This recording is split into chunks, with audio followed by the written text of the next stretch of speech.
ఎవడు సినిమాకి వచ్చేసరికి నాకు బాగా గుర్తు, షూటింగ్ బాగా డీలే అయింది. ఏమైంది, ఒకటి చరణ్ ఇవన్నీ ఫైనల్ అయిపోయిన తర్వాత ప్యారలల్గా చరణ్కి అప్పుడే హిందీ సినిమా ఒకటి ఆఫర్ వచ్చింది, తుఫాన్.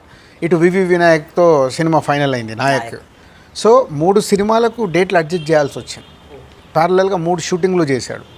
సరే అలా కష్టపడి ఒకటి అయిపోయిన తర్వాతే ప్లాన్ చేసుకుంటూ వచ్చాము. డిలే అవుతున్నా కొద్దీ కరెక్ట్ జూలై 31కి రిలీజ్ అనుకున్నాము. 26తో 27తో పార్లమెంట్లో తెలంగాణ అనౌన్స్ చేశారు. డైరెక్ట్ నేను అరవింద్ గారికి, చిరంజీవి గారికి ఫోన్ చేశాను.